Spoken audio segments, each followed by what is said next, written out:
Hello and welcome বন্ধুরা, trading psychology YouTube চ্যানেলে আপনাদেরকে জানাই আবার স্বাগত। এবং আজকে আমরা একটা ইম্পর্টেন্ট কনসেপ্ট নিয়ে আলোচনা করতে চলেছি। যেহেতু আমরা অপশান সেলিং প্রিভিয়াস অনেক দিন ধরে দেখছি, শিখছি এবং বোঝার চেষ্টা করছি, তো অপশান সেলিংয়েরই একটা টাইপ অফ কনসেপ্ট আছে, যে কনসেপ্টটা আমরা যখন অপশান সেলিং করব সেটাতে আমাদেরকে বেশি করে খেয়াল দেওয়া দরকার। তো সেই জিনিসটা নিয়েই আজকের আমাদের এই ভিডিওটা। তো আজকের এই কনসেপ্টটা হচ্ছে অ্যাবাউট ইন্ডিয়া ভিক্স। ওকে, তো ইন্ডিয়া ভিক্স কি হয়? ইন্ডিয়া ভিক্স হচ্ছে ফ্ল্যাকচুয়েটেড হয় যখন মার্কেটে ফিয়ার অনেকটা বেড়ে যায়। মানে সোজা কথায় বলতে গেলে ইন্ডিয়া ভিক্স হচ্ছে ইন্ডিয়া মানে আমাদের দেশের, ভিক্স মানে হচ্ছে ভোলাটিলিটি ইন্ডেক্স, যে মার্কেটের মধ্যে ভোলাটিলিটি কম আছে না বেশি আছে, সোজা কথা। তো ইন্ডিয়া ভিক্স ডিটারমাইন করে অপশানের যে চেন হয় তার ভেগাকে।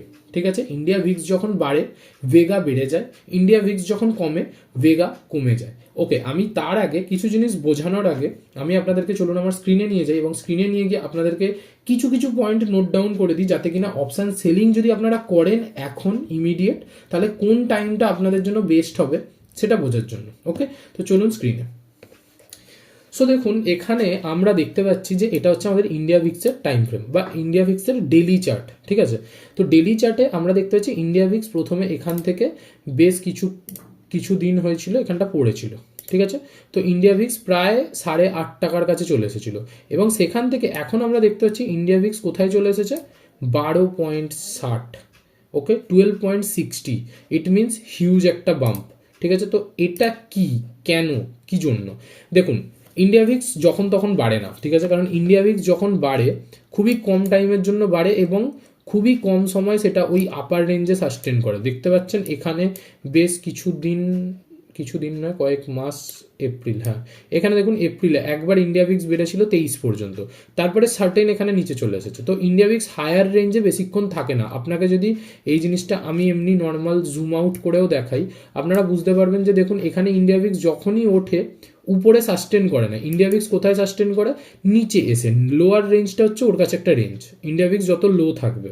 ঠিক আছে, তো এই লো ইন্ডিয়া ভিক্স বা high India VIX, what is the meaning of that, সেটা বোঝানোর জন্য আপনাদেরকে দুটো জিনিস জানতে হবে। যে আমাদের মার্কেটে বেশ কিছু নিউজ থাকে। ঠিক আছে, নিউজ বলতে কীরকম? যেগুলো হচ্ছে আনসার্টেন নিউজ, যেমন ধরুন কোনো ইলেকশনের রেজাল্ট, বা ধরুন কখনো কোনো ক্ষেত্রে হয়ে যায় কীরকম, এই ধরুন সামনে এই রিসেন্ট ফেব্রুয়ারির 1 তারিখে কি আছে? বাজেট আছে।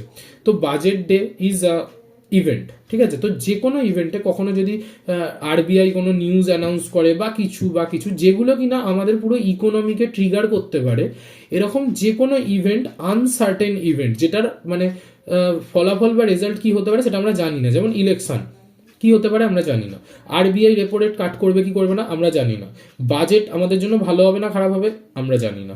সো এই যে লাইক অফ আনসার্টেন ইভেন্ট, এই টাইমে হচ্ছে মার্কেটে কি হয়? মার্কেটে ভয়টা বেড়ে যায়, ফিয়ার। তো ফিয়ার যখন বেড়ে যায় তখনই হচ্ছে মার্কেটে ভোলাটিলিটি বেড়ে যায়। তো ভোলাটিলিটি বাড়া মানে এটা নয় যে মার্কেট প্রচুর জোর আপ ডাউন হবে, it's one type of, but volatility বাড়া মানে হচ্ছে মার্কেটে সবাই এখন প্যানিক করছে, মানে ভয় পাচ্ছে, যে কোনো দিকে মানুষ চেল্লাচ্ছে। তো ইন্ডিয়া ভিক্স এমন একটা জিনিস, এমন একটা ইন্ডেক্স যে আমাদেরকে এটা বোঝায় যে মার্কেটে এখন প্যানিক বেশি না কম। এবার দেখুন, আমি আপনাদেরকে যেটা শুরুতে বললাম যে ইন্ডিয়া ভিক্স ট্রিগার করে হচ্ছে ভেগাকে। তো আমাদের অপশান চেনে যে সমস্ত গ্রিক্সগুলো রয়েছে তাদের মধ্যে ভেগা ওয়ান অফ দিস। ঠিক আছে, তো ভেগা হচ্ছে প্রিমিয়ামকেও ডিটারমাইন করায়। ঠিক আছে, তো দেখুন এখানে যখনই ভিক্স বেড়ে যায় তখনই কিন্তু আমাদের অপশানের প্রাইস বেড়ে যায়। ওকে, এবার এখানে আপনারা বলবেন যে তাহলে দাদা তুমি আমাকে প্রথমে বললে কেন যে এখন মানে ভেগা বাড়ছে, আই মিন ইন্ডিয়া ভিক্স বাড়ছে, এবং তার জন্য এখন অপশান সেলিং করা ঠিক কি ঠিক না, কিছু তো বলো। তো আমি তোমাদেরকে সবার প্রথম দুটো রুলস বলে দিই। ঠিক আছে, সেটা হচ্ছে যে যখন দেখবে তোমরা ইন্ডিয়া ভিক্স বিলো 15 মানে 15-র নিচে আছে, বা 13-র নিচে আছে, বা 10-এর নিচে আছে, ঠিক আছে, ইট মিনস মার্কেটে ভোলাটিলিটি খুবই কম, মার্কেটে তেমন কেউ প্যানিক করছে না, সবাই ভাবছে হ্যাঁ মার্কেট স্টেবল।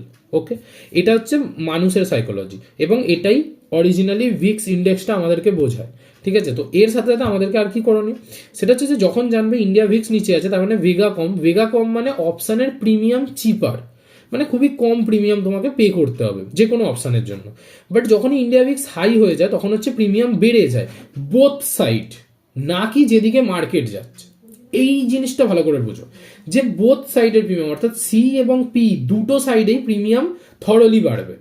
ঠিক আছে, নো ম্যাটার মার্কেট কি করছে। ধরো তোমার আমি বলছি মার্কেট কোনো একটা সার্টেন লেভেলেতে দাঁড়িয়ে গেছে এবং সেই টাইমে ইন্ডিয়া ভিক্স বাড়ছে, তো ভেগা বাড়ছে, ভেগা বাড়া মানে ওই দিকে প্রিমিয়ামে ভেগা অ্যাড হচ্ছে।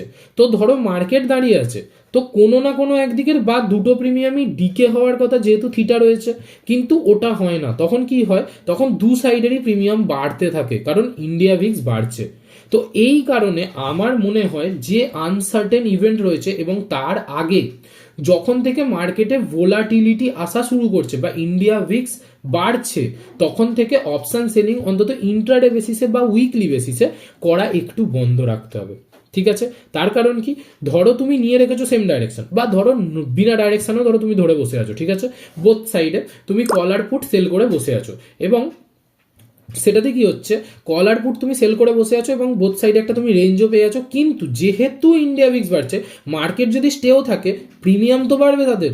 তো প্রিমিয়াম বাড়ার কারণে তুমি দেখবে দুটো পজিশনই তোমাকে অ্যাজ ইট ইজ লস দেখাবে, মার্কেট কোনো দিকে মুভ করুক আর নাই করুক। আর যদি করেও মুভ, তাহলে একটা দিক হয়তো তোমাকে কম প্রফিট দেখাবে, অন্য দিকটা তোমাকে বড় লস দেখাবে।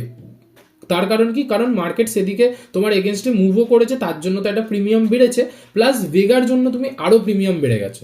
সো এই যে কারণগুলো, এই কারণে এখন মানে এই টাইমটা যখন হচ্ছে ইন্ডিয়া ভিক্স রাইজিং মানে উঠছে, ততক্ষণ পর্যন্ত হচ্ছে তোমাদের কি হবে, এখন কিন্তু লসের টাইম।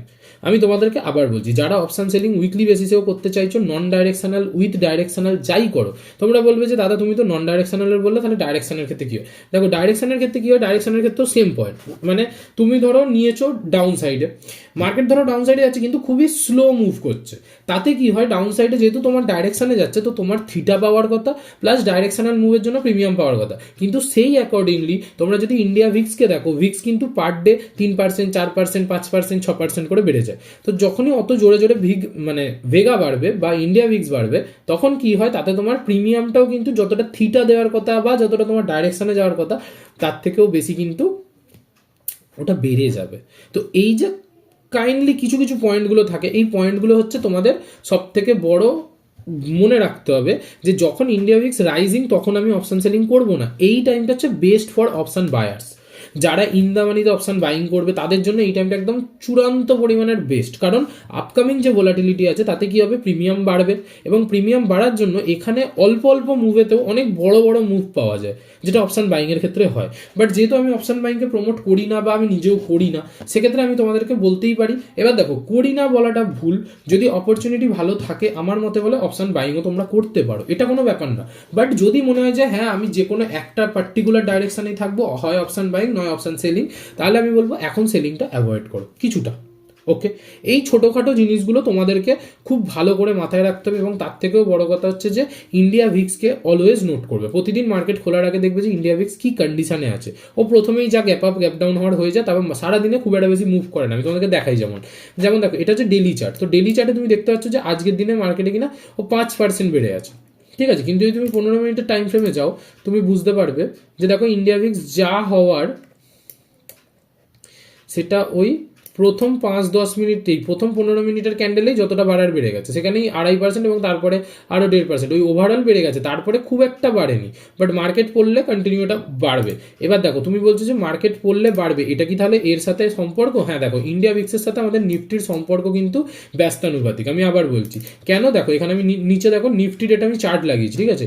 যখন যখন ইন্ডিয়া ভিক্স উপরে উঠতে চাইছে, মানে উঠেছে, তখন কিন্তু ওখানে একটা মার্কেটে ডিপ এসেছে, মানে ডাউন হয়েছে। তো দেখতে পাবে তোমরা এখানে প্রত্যেকটা সিনারিওতে যে দেখো এইখানে মার্কেট কি এখানে একটা চরম লেভেলের বেড়েছিল, ঠিক আছে। একদিনে ইন্ডিয়া ভিক্স 65% বেড়েছিল। সেই দিনকে যদি তোমরা এখানে নিফটিকে দেখো, সেদিনেও নিফটি এখানে দরাম করে পড়েছিল, অনেকটা বড় ডিপ লাগিয়ে দিয়েছিল, ঠিক আছে। তো এই যে ছোট ছোট জিনিসগুলো, এই জিনিসগুলো আমাদেরকে সবসময় মাথায় রাখতে হবে, এগুলোকে আমাদেরকে মেনে চলতে হবে প্রত্যেকটা কন্ডিশনে, ঠিক আছে। যখন কোভিড এসেছিল তোমরা জানবে, কোভিডের সময়তেও একবার রাইজ হয়েছিল, দেখো এখানে যেমন হঠাৎ করে রাইজ হয়েছে একদিনে 27-28%, সেই দিনকেই ডিপটা মেরেছে। তো এইগুলো কিন্তু মার্কেটের সাথে মানে আমাদের নিফটি পড়বে তো ইন্ডিয়া ভিক্স বেড়ে যায়, কারণ নিফটি যখনই পড়ে তখনই কিন্তু তোমার আমার মতো লোকেরা যারা ইনভেস্ট করে বসে আছে, যারা মিউচুয়াল ফান্ড করেছে, তারা কিন্তু প্যানিক করে, ঠিক আছে? ওই প্যানিকটাকে মার্কেট বোঝায়। তো ইন্ডিয়া ভিক্সের ক্ষেত্রে এবার তাহলে মেন ব্যাপারটা হচ্ছে যে আমরা যদি তাহলে অপশান সেলিং করবো বলে ভাবি, তাহলে অপশান সেলিং কখন করব? ওকে, এই প্রশ্নটা এখন সবার মনে থাকতেই পারে। তো দেখো, তোমাদেরকে আমি দুটো জিনিস বোঝাই কখন তোমাদের জন্য অপশান সেলিং করা বেস্ট হবে, ঠিক আছে? নিফটি ফিফটিটা হাঁটিয়ে দিই। দেখো, মার্কেটে যখন এখান থেকে ইন্ডিয়া ভিক্স বাড়া শুরু করেছিল, এই লেভেলটা থেকে, যেখানে আমার এই কারসারটা আছে দেখতে পাচ্ছ, এখান থেকে যখন বাড়া শুরু করেছে কন্টিনিউ বাড়ছে বাড়ছে বাড়ছে বাড়ছে বাড়ছে বাড়ছে বাড়ছে বাড়ছে বাড়তে বাড়তে বাড়তে বাড়তে ও একদিনে, মানে একদিন না একদিন গিয়ে ও 31 টাকায় গিয়েছিল, মানে 31 পয়েন্টে গিয়েছিল। 31 পয়েন্টে যাওয়ার পরে 31 পয়েন্ট থেকে দেখো এখানে আবার ওই সেম 10-11 কাছে আসতে ওর তার হাফেরও হাফ দিন লেগেছে। এটা থেকে আমরা কি বুঝলাম, যখন ইন্ডিয়া ভিক্স টপ মারবে বা কোনো একদিন যদি হাই মেরে দেয়, তারপরে কিন্তু ইন্ডিয়া ভিক্স পড়তে থাকে থরলি। তো ইন্ডিয়া ভিক্স হচ্ছে এক্স্যাক্টলি নিউজের দিন পর্যন্ত সব থেকে চরম থাকে। দেখো, এই যে ক্যান্ডেলটা যেটা কিনা হাই মেরেছিল, সেটা হচ্ছে আমাদের 4 জুন, অর্থাৎ ইলেকশনের রেজাল্ট ছিল সেই দিনকে। তো সেই 4 জুনের ক্যান্ডেল হচ্ছে এইটা, ঠিক আছে? সেম কেস আমি তোমাদেরকে যদি আরও কিছুটা আগে যাই, তোমাদেরকে আমি দেখাতে গেলে 22-22-এর সময় একটা কিছু মার্কেট মধ্যিখানে একবার উঠেছিল। তো দেখো এইখানে মানে ইন্ডিয়া ভিক্স উঠেছিল, দেখো এটা হচ্ছে 24শে ফেব্রুয়ারি। এই টাইমে কিছু নিউজ ফিউজ বা কিছু একটা ছিল, ফিউক্রেনের ঝামেলা ভালো কিছু তো চলছিল ওই টাইমে, বা ওই দিনকে যখন মেরেছিল ওই দিনেও কোনো একটা ইভেন্ট ছিল, যে ইভেন্টটা শেষ হওয়ার পর থেকে দেখো এখানে ইন্ডিয়া ভিক্স থরলি পড়েছে। এবার দেখো, এই যে ইন্ডিয়া ভিক্স থরলি যে পড়ছে, এই যে পড়াটা, এই পড়াটার আমরা ফায়দা কিরমভাবে নিতে পারি সেটা যদি তোমরা বলো। দেখো, ইন্ডিয়া ভিক্স ওখান থেকে কোথায় চলে এসেছিল, এইখানে 13, কোথা থেকে 33 থেকে 13, 20 টাকা ডাইরেক্ট মানে ফল করেছিল। একটা জিনিস ভাববে, এই যে টাইমে ইন্ডিয়া ভিক্স পড়ছে, ইট মিনস ওই টাইমে মার্কেটে যদি মুভও আসে, ভেগা যেহেতু থরলি ডাউন হচ্ছে, প্রত্যেকটা প্রিমিয়াম কমবে। তো যখনই আমরা বুঝতে পারবো যে ইন্ডিয়া ভিক্স একটা হাই মেরে দিয়েছে, তারপর থেকে আমরা কি শুরু করব, তারপরের উইকলি বেসিসের অপশান সেলিং শুরু করব। তাতে কি সুবিধা হবে? তাতে সুবিধা হবে আমরা যে প্রিমিয়ামটা পাবো, সেই প্রিমিয়ামটা অনেক হাই পাবো, এবং সেখানে শুধু থিটা থাকবে না, ইন্ডিয়া ভিক্সও যেহেতু ডাউন হবে, ভেগাও থাকবে আমাদের ফরে, যার জন্য কিনা সুবিধা কি হবে, থিটা আর ভেগা দুজনে মিলে আমাদেরকে প্রফিট দেবে, এবং যেহেতু প্রিমিয়াম হাই, ভেগা বেশি, ভেগা তো অটোমেটিক কমবে, থিটাও অটোমেটিক কমবে। আর তার মধ্যে যদি আমরা কোনো নন ডাইরেকশনাল কিছু বানাই, তাতে কি হবে, প্রিমিয়াম যেহেতু আমরা বেশি দিচ্ছি, বেশি রিসিভ করছি, তাহলে আমাদের রেঞ্জও অনেক বড় হবে। যারা যারা এই মুহূর্তে দাঁড়িয়ে, মানে ওই টাইমে, মানে 1 তারিখে, ফেব্রুয়ারির 1 তারিখের পর 2 তারিখ থেকে যদি কেউ কাজ করে, ফেব্রুয়ারির 2 তারিখে যারা যারা নেকেড অপশান সেলিং করবে, তাদের জন্য রেঞ্জ এরম বড় বড়, ঠিক আছে? তারা যা রেঞ্জ পাবে, সেই রেঞ্জের মধ্যেই মার্কেট থাকবে, আর max to max premium market থেকে তারা রিসিভ করতে পারবে, সে স্ট্র্যাডেল হোক, স্ট্র্যাঙ্গেল হোক, যাই সেল করুক, ঠিক আছে? আমি আশা করছি বোঝাতে পেরেছি তোমাদেরকে। এবার দেখো, আর একটা জিনিস বলে দিই, যখনই এরকম কোনো একটা হাই মেরে দেবে ইন্ডিয়া ভিক্স, তখনই তোমরা কিন্তু সোজা চলে যাবে তোমাদের প্রিমিয়াম চার্টে। মানে কি দেখাচ্ছি, দাঁড়াও, এইটা হচ্ছে আমাদের নিফটি, এখানে এটা হচ্ছে নিফটির চার্ট, ঠিক আছে? দেখো, আজকের দিনে দেখো মার্কেট কতটা পড়েছে। আজকের দিনে মার্কেট পড়েছে কত, প্রায় 1%-এর কাছাকাছি পড়েছে, মানে 200-250 পয়েন্টের কাছাকাছি পড়ছে, ঠিক আছে? তো আজকের দিনে যারা অপশান বাইং করেছে, তারা কিন্তু খুব ভালো পয়সা কমিয়েছে, ঠিক আছে? আমি কেন বলছি, তার কারণ আমি নিজেও হয়তো আজকের দিনে অপশান বাইং করেছি, তাও খুবই ছোট লটে, জাস্ট ফর একটা এমনি এক্সপেরিমেন্ট করার জন্য। আমি আবার বলছি, এটা এক্সপেরিমেন্ট পারপাসে, কোনো রকম আমার এটা নর্মাল লজিক নয়, ঠিক আছে? তো যাই হোক, আমি টুক করে করেছিলাম, এবং তাতে সত্যি কথা বলতে আজকের এই 200 পয়েন্টের মধ্যে আমি নিজে 50 পয়েন্ট, হ্যাঁ 50 পয়েন্টের মতো আমি ক্যাপচার করেছি, ঠিক আছে? তো 50 পয়েন্ট মানে প্রায় 3000, 2500-3000-এর মধ্যে আমার প্রফিট হয়েছে। তো সেটা নিয়ে আমি তোমাদেরকে কিছু বলছি না, আমি বলছি এই দিনগুলো, যে দিনগুলোতে ইন্ডিয়া ভিক্স থরলি উঠছে, ওই টাইমগুলোতে যদি তুমি পুট বাই করো, মার্কেট যদি নিচে তো পড়বে, কারণ ইন্ডিয়া ভিক্স উঠলে মার্কেট নিচে পড়ে, এটা আমরা দেখে এলাম হিস্ট্রিতে। তো ইন্ডিয়া ভিক্স উঠছে, তার জন্য মার্কেট নিচে পড়বেই। উল্টে যেহেতু ইন্ডিয়া ভিক্স উঠছে, তো প্রিমিয়ামও বাড়বে পুটের। তো তাহলে পুট এক তো ডাউন সাইডে যাওয়ার জন্য প্রিমিয়াম বাড়বে, প্লাস ইন্ডিয়া ভিক্সও বাড়ছে, তার জন্য যে প্রিমিয়ামটা বাড়বে, তো both side double premium expense হবে, ঠিক আছে? তো এইগুলো আমাদের দরকার হয়। এবার কি, ধরো ইন্ডিয়া ভিক্স তোমার এদিকে, আমি বলছি দাঁড়াও, ধরো মার্কেট সামথিং অ্যারাউন্ড এই রকম কোনো একটা জায়গাতে চলে গেছে, ঠিক আছে? ধরো সাপোজ মার্কেট এই লেভেলটার কাছে এই যে গ্রিন লাইনটা টানলাম, অর্থাৎ 25,043-এর কাছে চলে এসেছে এবং ইন্ডিয়া ভিক্স তোমার মনে হচ্ছে যে ফেব্রুয়ারির 1 তারিখ হয়ে গেছে, বাজেট বেরিয়ে গেছে, যা ভালো হওয়ার হয়ে গেছে, যা খারাপ হওয়ার হয়ে গেছে, সব হয়ে গেছে। এবার কি হবে, এবার মার্কেট ওখান থেকে হয় উঠবে, কারণ ইন্ডিয়া ভিক্স থরলি পড়লে মার্কেট হয় স্টেবল থাকে, নাহলে উঠে যায়, ঠিক আছে। তো তোমার মনে হচ্ছে এইটাই হচ্ছে ওর কাছে লো, তখন তুমি চলে যাবে সোজা অপশান চেনে। অপশান চেনে কি দেখবে, অপশান চেনে যখনই যাবে, অপশান চেনে গেলে তোমরা না তোমাদের এখানে প্রিমিয়াম এইখানে ডেট সিলেক্ট করতে পারবে। এইখান থেকে ডেট সিলেক্ট করবে যখন, তখন হচ্ছে ফেব্রুয়ারির লাস্ট একদম শেষের মান্থলি এক্সপায়ারি কালেক্ট করবে। মান্থলি এক্সপায়ারিতে যাবে, গিয়ে তোমরা দেখবে প্রিমিয়াম কত কত চলছে।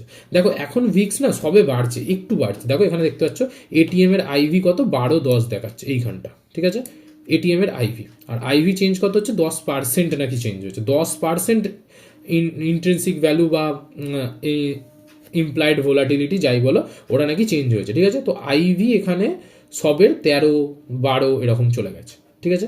তো এই জায়গাতে দাঁড়িয়ে তুমি কি করতে পারো, তখন দেখবে যখন একদম ভিক্স চরমে, তখন দেখবে এখানে যেটা 12 আছে ওটা 12 নয় 15, 16, 17 এরকম থাকবে, বা ওর আশপাশে 15-র উপরে তো থাকবে ড্যাম শিওর, ঠিক আছে।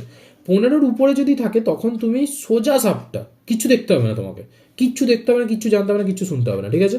তুমি জাস্ট সিম্পলি ওখানে যে কোনো একটা প্রিমিয়াম তোমার যদি মনে হয় মার্কেট উপর দিকে যাবে বা মার্কেট নিচের দিকে যাবে, যেদিকে মনে হবে তোমরা সেই দিকের প্রিমিয়াম জাস্ট সেল করে দেবে। যদি নেকেট পারো নেকেট, যদি পারো উইথ হেজিং, কিছু হেজিং তোমরা পারচেস করে নেবে, ঠিক আছে। আর মান্থলি যেহেতু, তাতে তুমি অনেকটা একটা রেঞ্জও পেয়ে যাবে, অনেক বড় একটা রেঞ্জ পেয়ে যাবে, ঠিক আছে। তো সেখানে কি হবে, ধরো এখানে মার্কেট এখন কত আছে 25,330, ঠিক আছে। 25,330-এরটা তোমাকে কি দেখাচ্ছে, যেখানে এটিএম এর গুলো দেখাচ্ছে, তুমি এখান থেকে সামথিং 200-400 পয়েন্ট আরও উপরে চলে যাও, ধরো 26,000, দেখো 26,000টা এখানে কত দেখাচ্ছে তোমাকে প্রাইস, 184 টাকা, ওকে। 26,000টা 184 টাকা দেখাচ্ছে, মানে তুমি ভাবো যে 26,000-এ যদি এক মাসে মার্কেট না যায়, যদি ওই 700 পয়েন্ট র্যালি না দেয়, তুমি 185 পয়েন্ট বসে বসে ক্যাপচার করবে। জাস্ট ইম্যাজিন 185 পয়েন্ট, 65 লট, তার মানে কি 6×2=12, প্রায় 12,000-এর কাছে, 12,000 এইটুকু আছে, 10,000 টাকা এমনি বসে বসে বসে বসে তুমি এটা পাবে, ঠিক আছে। সেম কেস যদি তুমি আরও 700-800 পয়েন্ট নিচে চলে যাও, যেখানে কিনা ওরকম 100 টাকা 150 টাকা চলছে, এখন যেহেতু মার্কেট পড়েছে তো প্রিমিয়ামটা তো ডাউন সাইডেরই বেশি হবে। তো ধরো এই সাপোজ ধরো এইটা 25,300 পয়েন্ট দূরে পাচ্ছে, তো যখন আইভি বেশি হবে তখন এটা দেখবে আরও একটু দূরে চলে গেছে, ঠিক আছে। মেবি এইখানে ধরো এইখানেই আমি বলছি, ঠিক আছে, যে 123, 700 মানে ওদিকে 300, 600, প্রায় 700 পয়েন্ট দূরে এটা, এখানে 123, মানে যদি এই 700 এদিকে 600 ওদিকে 700, মানে 6-7 1500 পয়েন্ট, এই 1500 পয়েন্টের মধ্যে যদি মার্কেট থাকে, তুমি এদিক থেকে কত 123, ওদিক থেকে কত 120, মানে 300 পয়েন্টের মতো তুমি ক্যাপচার করবে। 300 মানে কত, 3×6 18, আর হচ্ছে 3×5 15, 18 আর 19 ওই 20,000-এর মতো তুমি প্রফিট এমনি পেয়ে যাবে, জাস্ট খালি ইন্ডিয়া ভিক্সটা বেশি বলে, ঠিক আছে। এর নিচে এর উপরে এটাকে বলে স্ট্র্যাঙ্গেল। স্ট্র্যাডেল কি, স্ট্র্যাডেল হচ্ছে অ্যাট দ্য মানিতে তোমাকে সেল করতে হবে। অ্যাট দ্য মানি কি, এখানে দেখো অ্যাট দ্য মানি কত 350 চলছে, মানে 300ই ধরো অ্যাট দ্য মানি, এখানে 500, এখানে 200, 500-200 কত 700 পয়েন্ট। এবার ধরো 700 পয়েন্ট মানে উপরেও 700 নিচেও 700, তুমি রেঞ্জ পেয়ে গেলে, তার মধ্যেখানে যেখানেই থাকুক মার্কেটে তুমি প্রফিট পাবে। এবার দেখো কীরকম হচ্ছে, এখানে স্ট্র্যাডেলও তোমাকে যা প্রফিট দিচ্ছে বা দেখাচ্ছে, রেঞ্জ তোমাকে দেখাচ্ছে, স্ট্র্যাঙ্গেলও তোমাকে তাই রেঞ্জ দেখাচ্ছে, মানে 700 সামথিং। তো 700 কী হবে তোমার, তুমি যদি একটা নর্মাল ক্যালকুলেশন করো, স্ট্র্যাঙ্গেল স্ট্র্যাডেলের যে ক্যালকুলেশনগুলো হয়, তো এ থেকে বোঝাই যাচ্ছে যে এখন স্ট্র্যাডেলের থেকে স্ট্র্যাঙ্গেল বেশি প্রফিটেবল। তো স্ট্র্যাঙ্গেল বেশি প্রফিটেবল মানে স্ট্র্যাঙ্গেলে আমি পুরো জিরো পাবো, এখানে প্রিমিয়াম কোনো একটাতে থেকে যাবে, ঠিক আছে। তো ইত্যাদি ইত্যাদি কিছু জিনিস থাকে যেগুলো এখানে ক্যালকুলেটিভ হয়। তো আমি তোমাদেরকে যেটা বলতে চাইলাম সেটা হচ্ছে যে তোমরা জাস্ট যখন ভিক্স অনেকটা হাই হয়ে যাবে বা মনে হচ্ছে যে হ্যাঁ এরপরে আর ভিক্স যাবে না বা কিছু, তখন তোমরা কি করবে, তখন হচ্ছে তোমরা নর্মালি সেলিং করবে। আর সেটা কিন্তু উইকলি নয়, সেটা হবে মান্থলি, কারণ ওই মান্থটা পুরোটাই তোমাকে ক্যাপচার করতে হবে। কারণ একবার ভিক্স নেমে গেলে বিশ্বাস করো তারপরে তুমি কোনো উইকেই আর তুমি অত বেশি প্রিমিয়াম পাবে না। তো আমরা কি করবো, একদম এক মাসেরই শেষে যেটার প্রিমিয়াম সব থেকে বেশি বেড়েছে সেই প্রিমিয়ামটাকে আমরা ক্যাপচার করে নেবো, যাতে ওই পুরো উইকলি বলো বা মান্থলি বেসিসে আমরা যেন ম্যাক্সিমাম প্রফিটটা গেইন করতে পারি। ওকে, এই হচ্ছে অপশান সেলিংয়ের খুঁটিঘাটি জিনিস, যেগুলো কিনা ইন্ডিয়া ভিক্সে হচ্ছে খুব ভালো কাজ করে। এই ইন্ডিয়া ভিক্সটা যদি না জানো, এটা সত্যি কথা আমি বলে দিলাম যে তোমরা কিন্তু আননেসেসারি লস করে ফেলবে। আমি লাস্ট 2 দিন ধরে নিজে স্টপ লস খেয়েছি, সত্যি কথা বলছি, লাস্ট 2 দিন ধরে নিজে 800-900 টাকা করে স্টপ লস খেয়েছি একটা লটে। বাট আমি খালি একটা জিনিস ভাবছিলাম যে মার্কেট অল্প একটুখানি রিভার্স করছে, মানে ধরো এইখানে তুমি দেখো এখান থেকে মার্কেট এইখান থেকে এত দূর পড়েছে, এটা আমি ডেলিতে দেখাচ্ছি বাট আমি তোমাকে এক্সাম্পল বলছি, এখান থেকে এত দূর পড়েছে, আমি হয়তো এরকম কোনো মিডিল করে নিয়েছিলাম, মিডিলটা করে এন্ট্রি করেছি, সেখান থেকে এতটা আসার জন্য আমাকে প্রথমে প্রফিট দেখালো, যেই এরকম পুল ব্যাক দিল তাতে আমার স্টপ লস খেয়ে নিল, অথচ আমার এন্ট্রি পয়েন্টেরও উপরে যায় না, এন্ট্রি পয়েন্ট যেখানে তারও উপরে আমার যায়ই নে চার্ট, সেখানে অপশন সেলিং আমাকে লস দিচ্ছে। খালি এইটা কেন হচ্ছে তার কারণ হচ্ছে ইন্ডিয়া ভিক্স বাড়ছে বলে। তো ইন্ডিয়া ভিক্স বাড়ছে মানে এটা যখনই উঠছে ওই প্রিমিয়ামটা তোমার বাড়ছে, কিন্তু তার সাথে তার মধ্যে ভেগাও একসাথে বাড়ছে। তো আমি থিটা ডিকেটা পাবো কোথা থেকে? এখন হয়ে গেছে ওই দুটো স্টপ লস খাওয়ার পরে আমি যেটা রিয়েলাইজ করলাম যে এখন ভাই ইন্ডিয়া ভিক্স এত যখন হাই হচ্ছে তার মানে এই টাইমটা অপশন বায়ার্সদের জন্য। এবার সত্যি কথা বলছি, যদি আমি আজকে এক্সপেরিমেন্ট করেছি, কালকেও মেবি হয়তো করতে পারি বা পরশু দিনকেও আমি করতে পারি, ঠিক আছে, আমি দেখবো এখন, কারণ আমার পুরোপুরি দায়িত্ব যেটা সেটা হচ্ছে তোমাদেরকে ওয়েল ট্রেন্ড করা যে কোন মার্কেটে কোনটা চলবে। যদি মনে হয় যে হ্যাঁ আমি ভিক্সকে ক্যালকুলেট করে এবং ভিক্সকে নোটিস করে আমি মার্কেটে কিছু করতে পারছি অপশান বাইংয়ে, তাহলে আমি সেটাও তোমাদেরকে জানাবো, কোনো টেনশন নেই, ঠিক আছে। এই হচ্ছে ছোটোখাটো টুকটাক ব্যাপার। আশা করছি তোমরা বুঝতে পেরেছো ইন্ডিয়া ভিক্স কী জিনিস, কীভাবে কি আমরা দেখবো, কীভাবে কি হবে, ঠিক আছে। তো ইন্ডিয়া ভিক্সকে সবসময় একটু নোটিস করো, যদি তোমরা অপশান বাইং করতে চাও চেষ্টা করবে একদম যেন 15-র উপরে ভিক্স চলে গেলে অপশান বাইং প্লিজ করো না, অ্যাভয়েড করো। তার কারণ হচ্ছে ওই টাইমে প্রিমিয়াম প্রচুর হাই থাকে, যখন তখন থিটা ডিকে হয়ে যাবে বা ভেগা ডাউন হয়ে যাবে, তোমার আননেসেসারি লস হবে, মার্কেট হয়তো একই জায়গায় দাঁড়িয়ে আছে তারপরেও। আর অপশান সেলিং কখনো এই টাইমে যখন কিনা মার্কেটে ভিক্স 10 থেকে 15-র দিকে যাচ্ছে এই টাইমে কখনো করবে না, কারণ তুমি ডাইরেকশানে বসে থাকলেও তোমার কিন্তু স্টপ লস ইজিলি হান্ট হয়ে যাবে। ওকে, আশা করছি তোমরা বুঝতে পেরেছো। তো এই বোথ সাইড প্রিমিয়ামের কনসেপ্টটা তোমরা কতজন জানতে আমাকে একটু জানাবে কমেন্ট সেকশানে, আর যারা জানতে তারা সত্যি সত্যি কি ইন্ডিয়া ভিক্সকে ফলো করতে, এটা আমাকে একটু কমেন্টে জানাও, ঠিক আছে। আর যদি ভিডিওটি ভালো লেগে থাকে তাহলে লাইক করো, শেয়ার করে দিও বন্ধু বান্ধবদের মধ্যে যারা অপশান সেলিং বা অপশান বাইং কিছু করে, কারণ অপশান বাইং আর অপশান সেলিংয়ের জন্য এই রেঞ্জটা সবসময় মাথায় রাখবে। 15-র উপরে যদি ইন্ডিয়া ভিক্স থাকে কখনো অপশান বাইং করবে না, আর 15-র নিচে যতক্ষণ আছে ততক্ষণ তোমরা অপশান বাইং করতে পারো, ভেরিয়াস অফ স্ট্র্যাটেজি ট্রাই করতে পারো, কাজ করবে, ঠিক আছে। কিন্তু যখনই একটা পিক মেরে দেবে 20, 25, 30 যাই পিক মারুক, ওই টাইমে কিন্তু ওই মান্থলিতে পুরো অপশান সেলিং করে প্রিমিয়ামটা ক্যাপচার করার চেষ্টা করবে, কারণ ওই মান্থটা তোমার জন্য বড় মাস হতে পারে। ওকে, সো টেক কেয়ার, ভালো করে ট্রেড করো, সবাইকে সাবধান করে দিলাম, ভালো করে জিনিসগুলোকে ফলো করো এবং দেখা হচ্ছে পরের ভিডিওতে। Till then, bye by.